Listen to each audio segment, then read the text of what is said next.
السلام علیکم ورحمۃ اللہ وبرکاتہ۔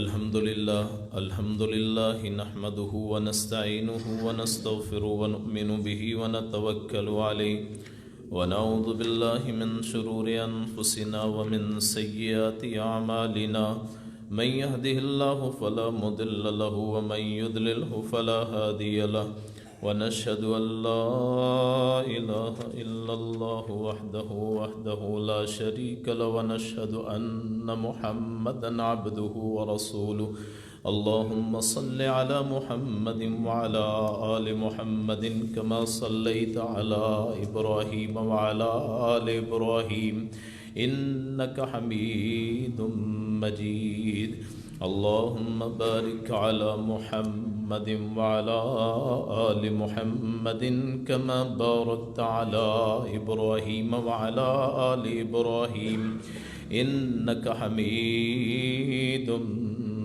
مجيد أما بعد فإن خير الحديث كتاب الله وخير الهدي هدي محمد صلى الله عليه وسلم وشر الأمور محدثاتها وكل محدثة بدعة وكل بدعة ضلالة وكل ضلالة في النار أعوذ بالله السميع العليم من الشيطان الرجيم بسم الله الرحمن الرحيم واستعينوا بالصبر والصلاة وإنها لكبيرة إلا على الخاشعين الذين يظنون أنهم ملاقو ربهم وأنهم إليه راجعون صدق اللہ مولانا العظیم وصدق رسولہ النبی الکریم ونحن علی ذلک من الشاہدین والشاکرین والحمد للہ رب العالمین۔ صبر کے موضوع پہ پچھلے جمعہ بھی پڑھایا تھا اور انشاءاللہ اس جمعے میں بھی صبر کا موضوع بیان کریں گے۔ اللہ پاک مجھے آپ کو عمل کرنے کی توفیق عطا فرمائے۔ حضرت بات ہو رہی تھی حضرت عثمان رضی اللہ عنہ کہ ان کے گھر کو کا گھیراؤ کر لیا گیا، مصر سے، کوئی کوفے سے،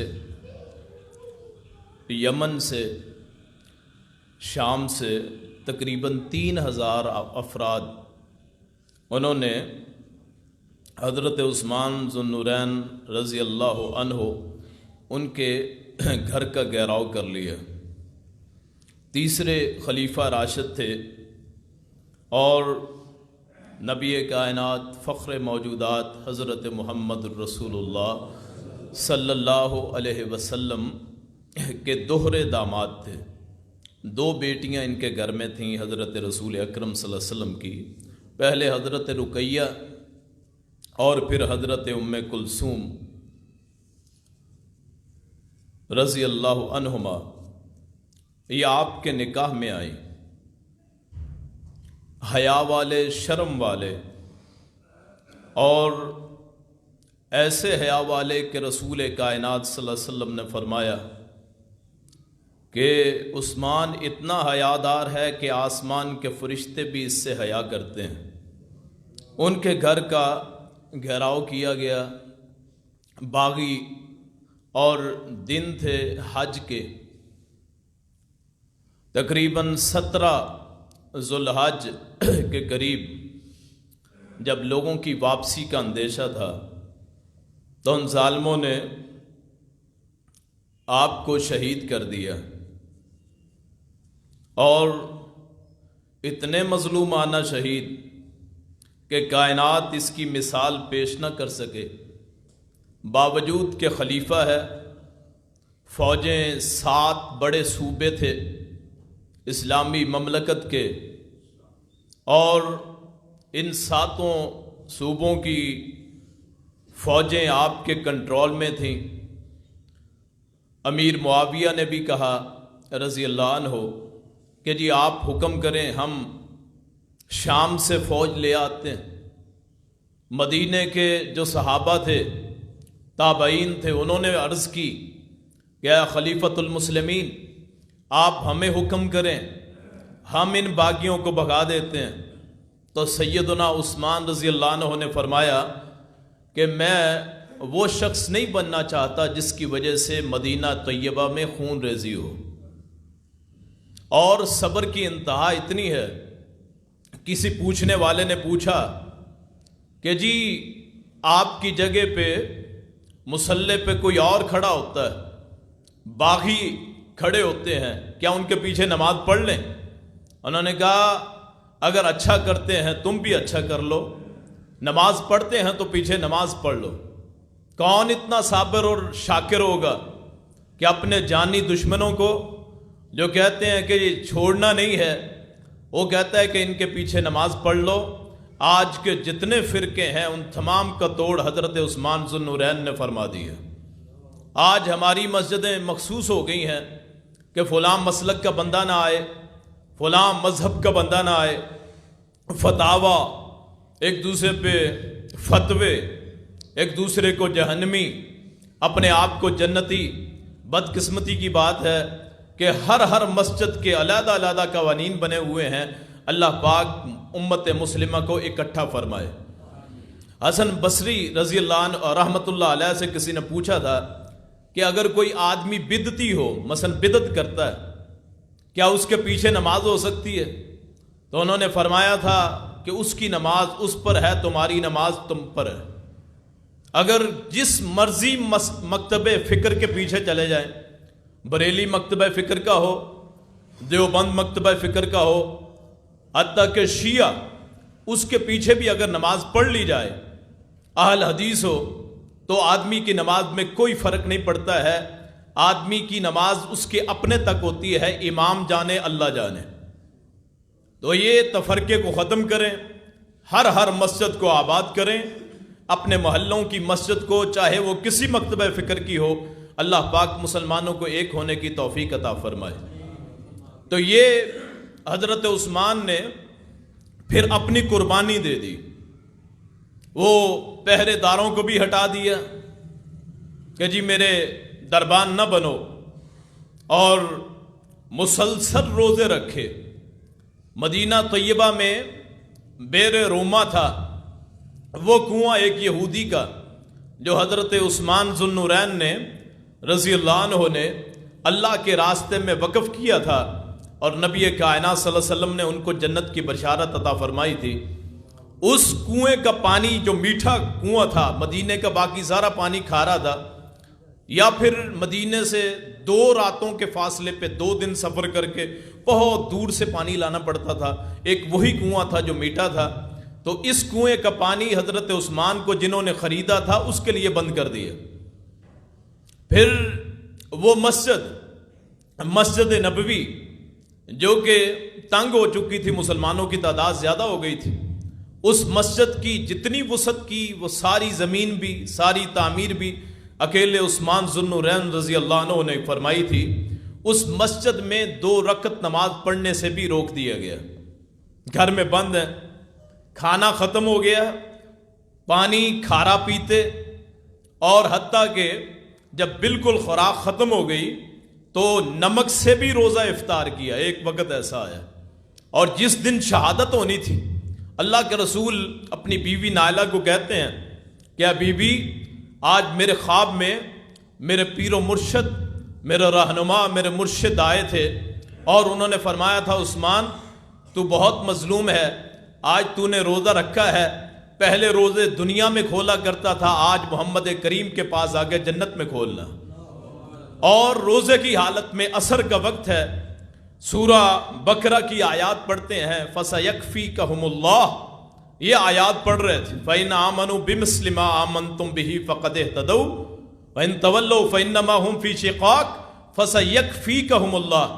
وہاں آ کے ظالموں نے شہید کیا، اور اس صبر کے پیکر اعظم نے وہ برداشت کیا، بیوی کی بھی انگلیاں کاٹی گئیں، اور آج بھی وہ قرآن، وہ جہاں وہ حروف تھے، وہ پاک خون جس سے آسمان کے فرشتے بھی حیا کرتے تھے، اس شخص کا خون، مقدس خون، قرآن کے ان صفحات پہ اللہ تعالیٰ نے قیامت تک کے لیے ثبت اور نقش کر دیا۔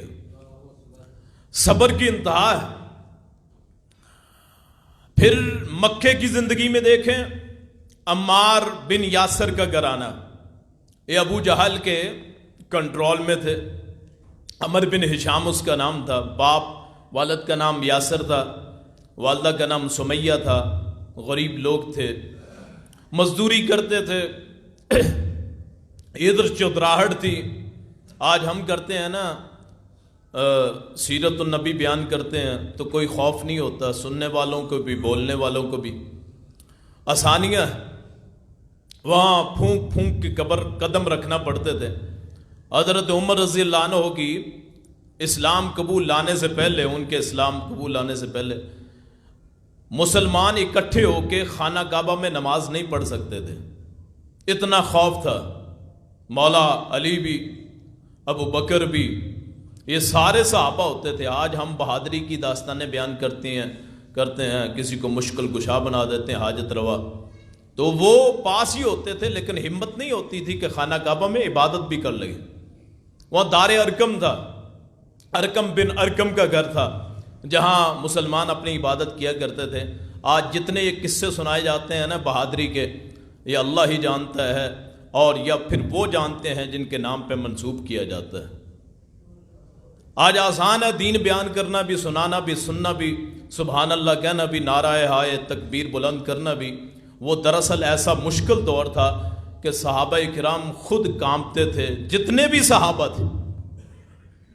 میرا چیلنج ہے، آج جو مشکل کشا کہتے ہیں نا، حاجت روا بناتے ہیں بندوں میں سے، صحابہ میں سے، یا اماموں میں سے، تابعین میں سے، جب مشکل وقت آیا تو سوائے اللہ کی قوت کے اور کوئی قوت نہ رہی، صرف اسی کا تھا۔ خود حضرت رسول اللہ صلی اللہ علیہ وسلم مکے سے نکل کے طائف گئے، مکے میں تنگ آ گئے، اور جب وہاں سے پتھر پڑے نا، تو جب واپس آئے تو آپ پھر حکیم بن حزام، ان کے حکیم بن حزام کی سپردگی میں مکے میں آئے۔ بعض روایتوں میں اور کسی کا بھی نام آتا ہے۔ تو وہاں پھر آپ 10 اس کے بیٹے تھے، جس شخصیت کی پہرے میں آپ مکے میں آئے تھے، یعنی اتنا خوف تھا آپ۔ اور یہاں کیا کرتے ہیں جی، یہاں عقیدے خراب کر دیے لوگوں نے، مختار کل، لوگوں نے کہہ دیا جی یہ فلاں جی غوث اعظم، یہ جی داتا، اور اللہ کے رسول سے بڑھ کے کائنات میں کسی کا مقام نہیں اللہ کے بعد۔ ان کے بارے میں بھی یہ کہنا کہ وہ مختار کل ہیں تو اللہ کی توہین ہے، یاد رکھیے۔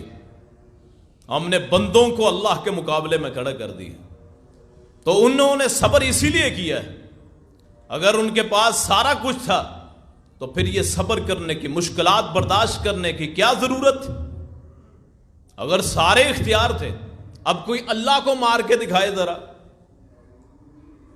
کوئی اللہ کو زخمی کر کے دکھائے، کوئی اللہ تک پہنچ کے دکھائے، حتیٰ کہ اللہ کا کوئی دیدار کر کے دکھائے۔ حضرت محمد رسول اللہ صلی اللہ علیہ وسلم نے اللہ کو نہیں دیکھا، ہم نے بندوں کو اللہ کر دیا۔ کہتے ہیں جی احمد اور احد میں میم کا فرق، معاف کیجئے گا موضوع بہت لمبا ہو جاتا ہے، اور جب پھر ہم گفتگو کرتے ہیں کہتے ہیں مسئلے بڑے سخت ہیں۔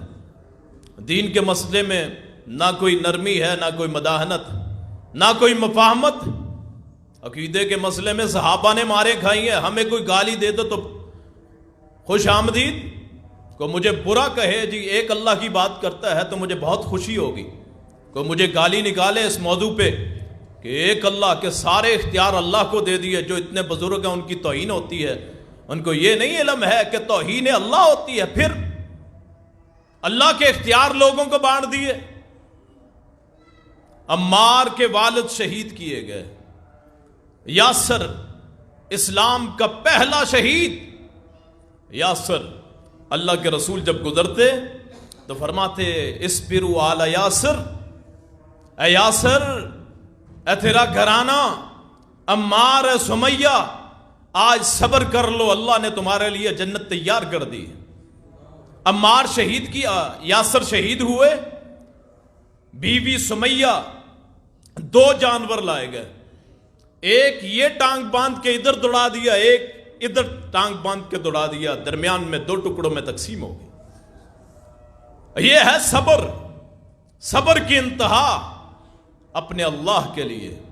خود رسول اللہ باہر سے آتے، کبھی سر پہ کانٹے بکھرے ہوتے، کبھی کوڑا پھینکا ہوتا، کبھی لہو لہان ہوتے۔ ننھی فاطمہ یا بی بی خدیجہ وہ آپ کے جسم کو صاف کرتی۔ جرم کیا ہے؟ جرم کوئی نہیں ہے، جرم صرف یہ ہے کہ ایک اللہ کی بات کرتا ہے، لوگ تکلیف پہنچاتے ہیں، تکلیف پہنچاتے ہیں۔ اللہ انہوں نے کہا تھا کہ مکے کا سربراہ تجھے بنا دیتے ہیں، ہم تیرے فیصلے مانیں گے۔ اس شخصیت نے فرمایا تھا جو مدینہ طیبہ میں مدفون ہے، جن کے روضہ پہ جا کے دلی سکون ملتا ہے، اس شخصیت نے فرمایا تھا اگر میرے ایک ہاتھ پہ سورج دوسرے پہ چاند رکھ دیا جائے تب بھی میں اس اللہ کی توحید سے باز نہ ہوں۔ صبر کرتے رہے۔ اور پھر طائف میں پتھر بھی پڑے ہیں، وہاں تکلیفیں برداشت کرتے رہے۔ ایک دن عمار کے گھرانے والے آئے، آپ خانہ کعبہ میں تھے، روایت میں آتا ہے خانہ کعبہ کے ساتھ ٹیک لگائے ہوئے تھے۔ انہوں نے آ کے، اور بھی صحابی آئے، اللہ کے رسول ظلم حد سے بڑھ گیا ہے، اللہ کے رسول جہاں جہاں سے گزرتے ہیں مارتے ہیں، اللہ کے رسول آوازیں کستے ہیں، اللہ کے رسول اب تو عورتوں کو بھی نہیں چھوڑا جاتا۔ تو اللہ کے رسول صلی اللہ علیہ وسلم سیدھے ہو کے بیٹھ گئے، فرمایا ابھی سے بس ہو گئی، تم سے پہلے ایسے لوگ آئے کہ آروں پہ رکھ کے چیر دیے گئے، انہوں نے اللہ کے دین کو نہ چھوڑا، صبر کی انتہا کر دی۔ صحابیوں آج صبر کرو، کل جنت تمہاری منتظر ہے۔ اور پھر وہاں سے جب آ گئے مدینہ طیبہ میں آ گئے، رسول کائنات فخر موجودات، ہر لمحہ دھڑکا لگتا رہتا، کسی وقت آ کے کوئی مار دے گا۔ دشمن بے انتہا، یہودیوں کی صورت میں، منافقین کی صورت میں، کفار مکہ کی صورت میں، اور پھر تو انتہائی ہو گئی۔ آپ نے اپنے چچا کے لاشے کو بھی اٹھایا، حمزہ، امیر حمزہ رضی اللہ عنہ، سید الشہداء کے لاشے کو اٹھایا، کلیجہ چبا دیا تھا، جسم سارا کھول دیا تھا، وہاں آپ نے ان کے بھی لاشے کو اٹھایا ہے۔ آپ کے چچا کے بیٹے جعفر طیار غزوہ موتا میں شہید ہو کے آئے، آپ نے ان کو بھی دفن کیا ہے۔ آپ نے فرمایا تین دن رو لو، اور جب تیسرا دن ہوا آپ نے اپنے چچا کے بیٹے عبداللہ کو بلایا، جعفر کا بیٹا عبداللہ اور بھائی تھے، ان کو بلایا اور فرمایا سر پہ ہاتھ پھیرا، آج کے بعد میرے بھائی پہ کبھی نہ رونا۔ صبر کی انتہائیں آپ کی ساری زندگی بری ہوئی ہے۔ آپ کے بارے میں ارشاد فرماتی ہیں حضرت عائشہ، صحابہ بھی کہتے ہیں کہ غزوہ خیبر تک ہم نے کبھی کھجوریں بھی پیٹ بھر کے نہ کھائی تھی، ہم نے کھجوریں بھی پیٹ بھر کے نہ کھائی تھی۔ ابو ہریرہ کہتے ہیں آج تو لوگ گھبراتے ہیں، حالانکہ کوئی بندہ دنیا میں اس وقت ایسا نہیں ہے جسے 2 وقت کا کھانا نہ ملتا ہو۔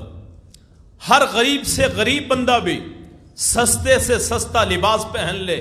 صحابہ کرام کے بارے میں آتا ہے کہ ایک ہی چادر ہوتی تھی، یہاں گردن سے باندھ لیتے تھے اور نیچے سے باندھ لیتے تھے سر۔ آج تو مسئلہ ہے نا جی کہ نماز میں سر ڈانپنا، وہاں چادر ہی ایک ہوتی تھی، سر کہاں ڈانپا جاتا تھا۔ ابھی ان کے بارے میں آتا ہے اگر ٹانگیں ڈانپتے یہ ننگا ہو جاتا، یہ ڈھانپتے ٹانگیں ننگی ہو جاتی، ایسی زندگی تھی۔ ابو ہریرہ کہتے ہیں میں بھوک کی وجہ سے کئی دن بے ہوش رہتا، اٹھتا پھر گر پڑتا، ایسے حالات۔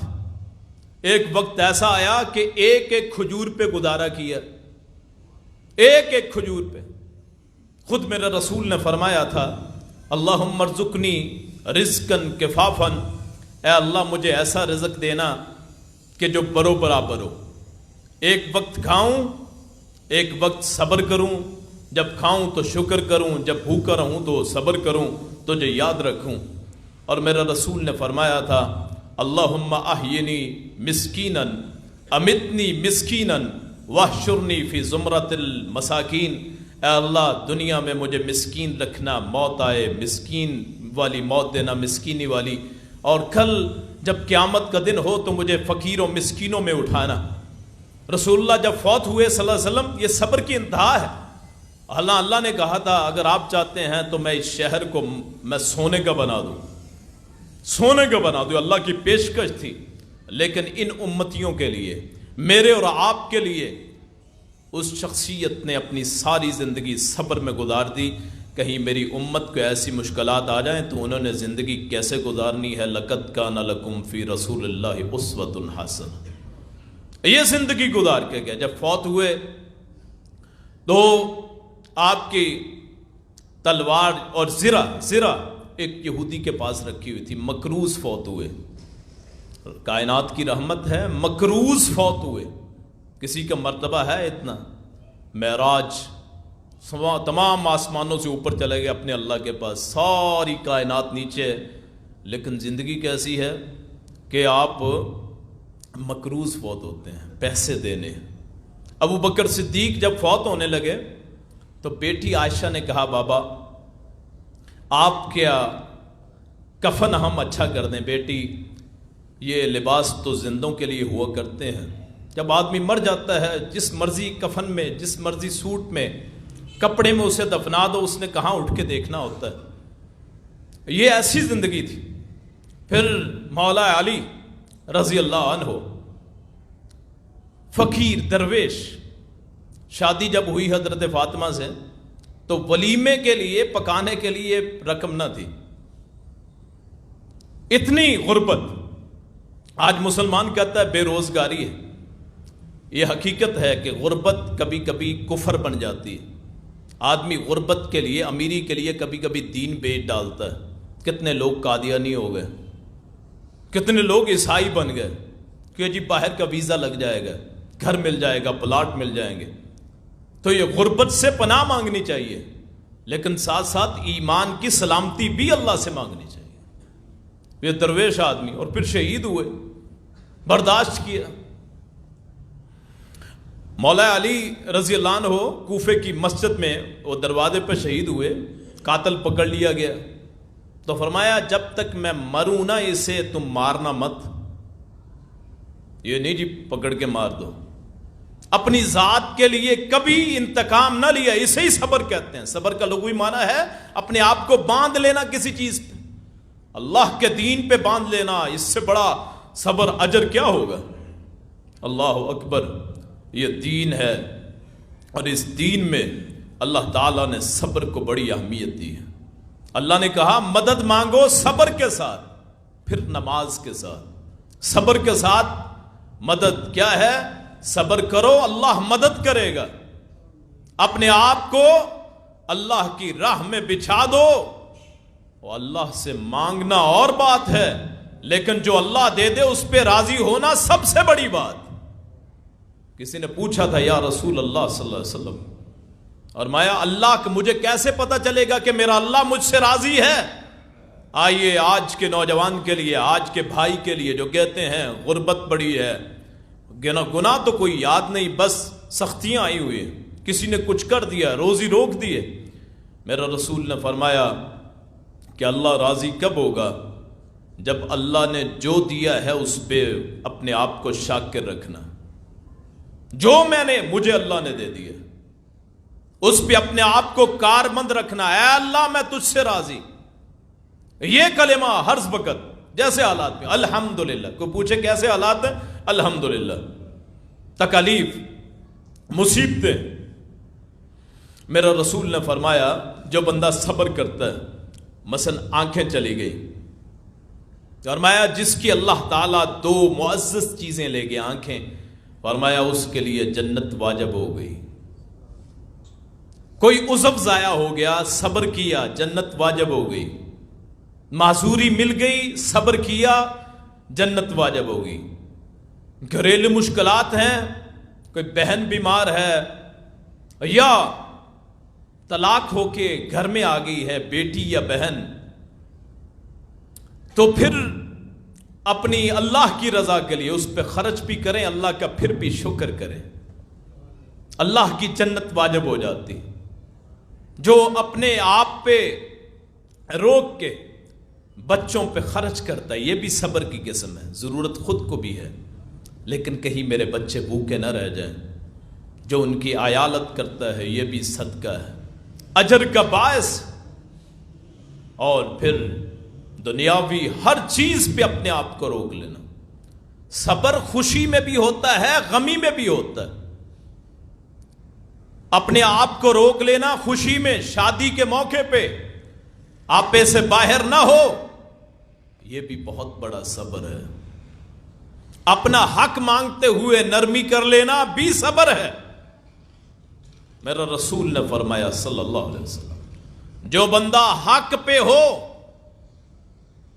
اس کی زمین پہ کسی نے قبضہ کر لیا، اپنا حق چھوڑ دے، اللہ اس کا گھر صبر کر لے، اللہ اس کا گھر جنت کے درمیان میں بناتا ہے۔ فرمایا کوئی آپ پہ زیادتی کرے، مارے، اپنے آپ کو کنٹرول کرو، روکو، اللہ تعالیٰ اس روکنے کے سبب بخشش فرما دیتا ہے۔ صبر بہت بڑی چیز، صبر کی انتہا ہے ہر اس بندے کے لیے کہ جس کی ساری زندگی مشکلات میں گزری اور وہ کبھی اللہ سے شکوہ نہ کرے کہ اللہ مجھے ساتھ ایسا کیوں ہوا۔ ہاں مانگ سکتا ہے، جیسے نبیوں نے مانگا، ابراہیم نے مانگا، موسیٰ عیسیٰ نے مانگا۔ حضرت عیسیٰ پہ الزام لگا دیا، صبر کی انتہا دیکھیے، الزام لگا دیا کہ زنا کی پیداوار ہے، کیونکہ باپ نہیں تھے، زنا کی پیداوار۔ اللہ نے مریم کو کہا بولنا نہیں ہے، بس اشارہ کر دے، یہ جواب خود دے گا۔ اور اللہ نے بتلا دیا، جو اپنے اوپر الزام پہ چپ رہے، اللہ اس کی گواہی ویسی دیتا ہے کائنات مشاہدہ کر ہی نہیں سکتی۔ یکلم فی المہد وکہلا، یکلم الناس فی المہد وکہلا۔ لوگوں نے الزام لگایا، مریم صبر کر گئی، اشارہ ادھر کر دیا، تو بچہ بول کے بتاتا ہے انی عبداللہ، میں اللہ کا بندہ ہوں۔ اگر بندہ صبر کرے تو اللہ تعالیٰ بچوں کی جو بولتے نہ ہوں ان کی گواہی بھی دلوا دیتا ہے۔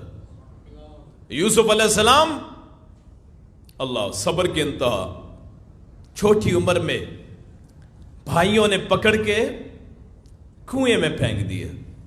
پہلے کہنے لگے جی مار دو، باپ کو زیادہ پیارا ہے۔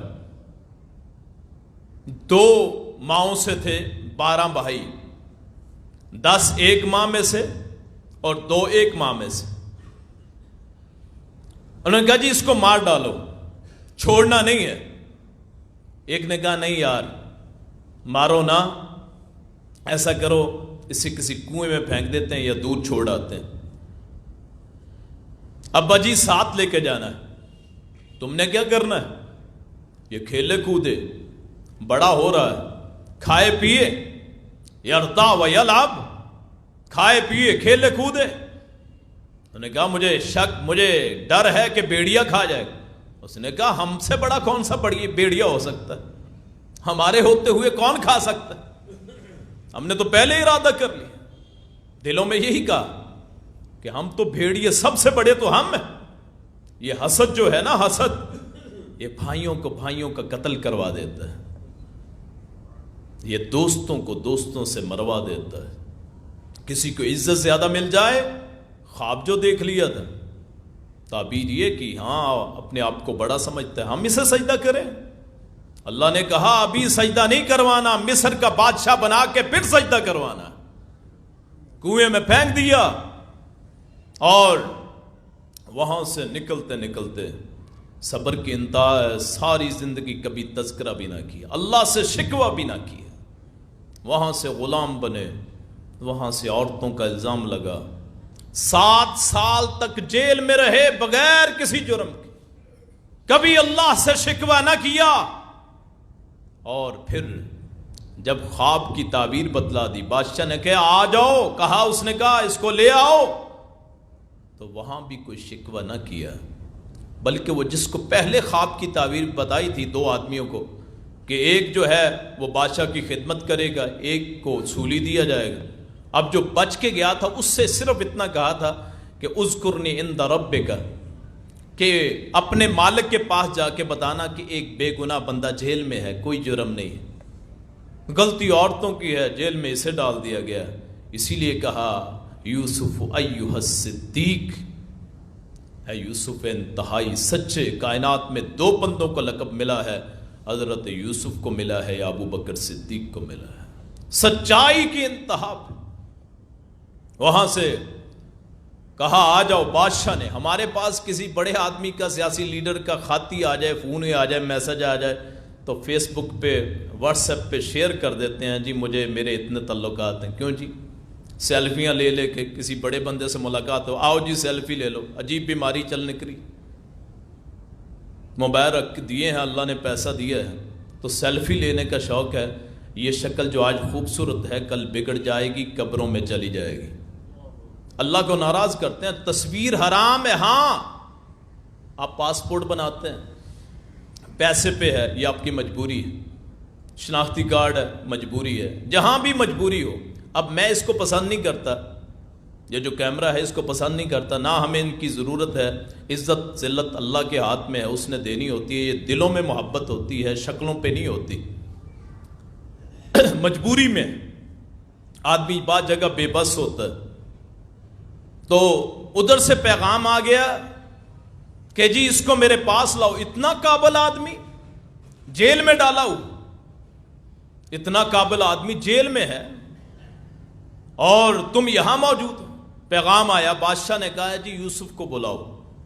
اس نے کہا نہیں، اگر میں نے اتنا صبر کیا ہے تو آج بھی صبر کروں گا، پہلے ان عورتوں سے پوچھو معاملہ کیا تھا، پھر جاؤں گا۔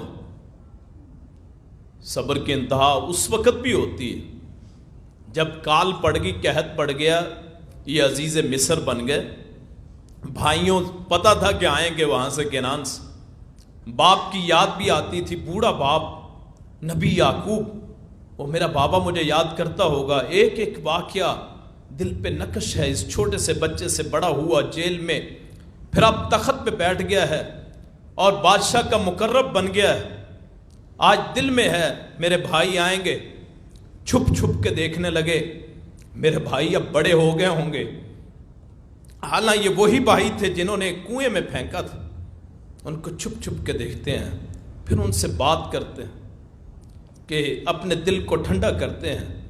نظر اللہ پہ ہے، ظاہر نہیں کیا۔ ہم جیسا کون ہوگا، ان جیسا کون ہوگا؟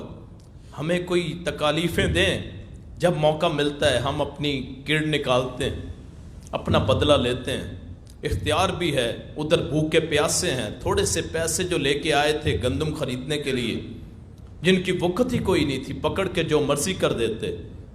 اللہ ہے بھی سوتیلے، سگے بھی نہیں ہیں، لیکن یہ اللہ کے نبیوں کے صبر ہوتے ہیں۔ میں اور آپ وہاں تک ہماری عقل نہیں پہنچ سکتی۔ بھائیوں سے بات کی ہے، تمہارا اور بھائی بھی ہے، ہاں جی، ایک بوڑھا بابا ہے، ایک بچپن میں بھائی تھا، اسے بھیڑیا کھا گیا تھا۔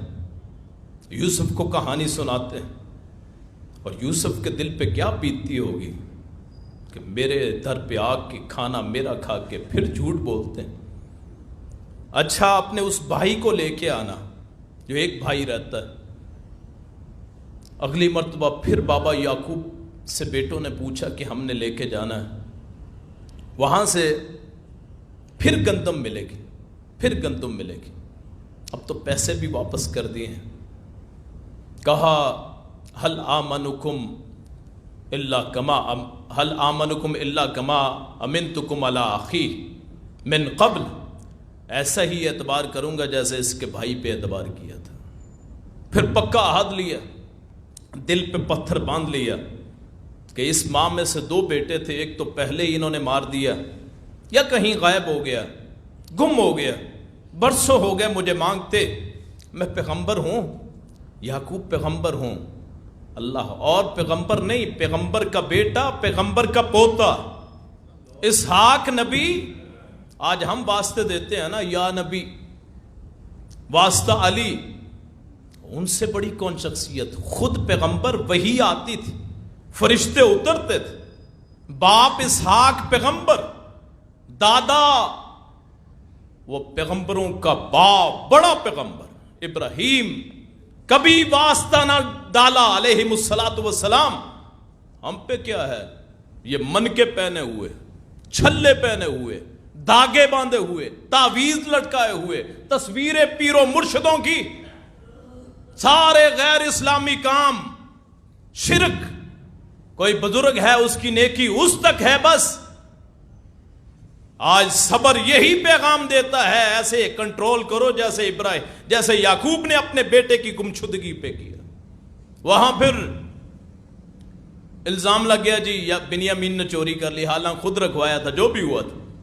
بیٹے واپس آئے، ایک تو وہیں ٹھہر گیا ادھر ہی، پھر پتہ چلا بیٹے نے چوری کر لی، وہ بھی صبر۔ وہاں سے یوسف کی حالت کیا ہوگی کہ میں تو پہلے ہی گم ہوں اور اس کے بھائی کو بھی میں نے رکھ لیا، میرے بابا کی حالت کیسی ہوگی؟ اب وہاں سے پھر وہ یعقوب علیہ السلام نے بھیجا کہ جاؤ دوبارہ تحسسوا من یوسف واخیہ، یوسف کا بھی پتہ کرو، اس کے بھائی کا بھی پتہ کرو۔ وہ بابا جس کے دل میں اتنے برسوں کی محبت یوسف کی محبت ہے، بھولا نہیں ہے، اور وہ بیٹے پریشان ہیں کہ یوسف پتہ نہیں کہاں مر کھپ گیا ہوگا، وہ تو کنویں میں ہم نے ڈالا تھا۔ لیکن اللہ کے نیک بندے، انہیں اللہ پہ اعتماد ہوتا ہے، دیر ہوتی ہے اندھیر نہیں ہوتی۔ وہاں سے پھر آنکھیں سفید ہو گئی، وَابْيَضَّتْ عَيْنَاهُ مِنَ الْحُزْنِ، آنکھیں سفید ہو گئی۔ ادھر پھر گئے واپس، اپنے ہاتھ جوڑے یوسف کے سامنے، پتہ نہیں تھا یوسف، کہا آپ اسے چھوڑ دے، ہمارا جو بابا ہے پہلے ہی بڑا ستایا ہوا ہے، اپنے بیٹوں کے غم دیکھ دیکھ کے اس کی آنکھیں چلی گئی ہیں۔ اس وقت پھر یوسف نے اپنے آپ کو ظاہر کیا، اور پھر اپنا وہ کرتا جو حضرت یعقوب نے جاتے ہوئے پہنایا تھا یوسف کو، یہ وہی کرتا ہے جس کے بارے میں آتا ہے کہ جب ابراہیم علیہ السلام کو آگ میں پھینکا گیا تو وہ یہی کرتا پہنا ہوا تھا۔ پھر وہاں سے اسحاق علیہ السلام کو ملا، وہاں سے یعقوب علیہ السلام کو، اور وہی کرتا جاتے ہوئے اپنے بیٹے یوسف کو دے دیا تھا، اور یوسف نے ساری زندگی وہ اپنے آپ سے جدا نہ کیا۔ آج جب بابا کی آنکھوں کے بارے میں سنا کہ میرا بابا غم سے نابینا ہو گیا، آنسو نکل نکل کے سفید موتیا آ گیا، آنکھیں بند ہو گئی ہیں، پھر اپنا وہ کرتا اتارا اور کہا جا کے میرے بابا کی آنکھوں پہ ڈال دو، میرے بابا پہ غموں کے بادلوں نے سائے ڈالے ہوئے ہیں، جب یہ جائے گا یہ کرتا ان کی آنکھوں پہ پڑے گا، اللہ کی رحمت سے ان کو نظر آنا شروع ہو جائے گا۔ اور پھر وہ کرتا آیا، ساتھ ہی پہچان کروا دی، وہ منظر کیسا ہوگا، یہ صبر کے پیکر اعظم کہ اپنے باپ کو دیکھتے ہیں، بھائیوں کو دیکھتے ہیں، وہاں سے آ رہے ہیں، وہ کیفیت کیسی ہوگی کہ ادھر سے یوسف جا رہے ہیں، ادھر سے بابا آ رہے ہیں، یہ بھی نبی ہے وہ بھی نبی ہے، نبی کا استقبال کرتا ہے، صبر کی انتہا کر دی۔ آج میرے اور آپ کے لیے ان تمام واقعات میں اسباق ہیں، سبق پوشیدہ ہیں، ہر گھر میں کوئی نہ کوئی مسئلہ ہے، پیسے ٹھیک ہوں تو سکون نہیں ہے، سکون ہو کسی کو غربت ہے، ہر قسم کو بیماری ہے، اللہ سے گزارش بھی کرے، اللہ کے سامنے جھکیں بھی، اللہ سے اپیل بھی کرے، اس سے یاد بھی کرے۔ انشاءاللہ اگلے جمعے میں آپ کو بتاؤں گا نماز کیسے پڑھتے ہیں، نماز سے مدد کیسے طلب کی جاتی ہے۔ ان 2 جمعوں میں ہم نے صبر پہ گفتگو کی ہے، صبر کرو گے اللہ پاک مدد پہنچائیں گے، اللہ پاک خوش ہو جائیں گے، راضی ہو جائیں گے۔ آخر دعوانا ان الحمدللہ رب العالمین۔ ایک منٹ بیٹھ جاؤ،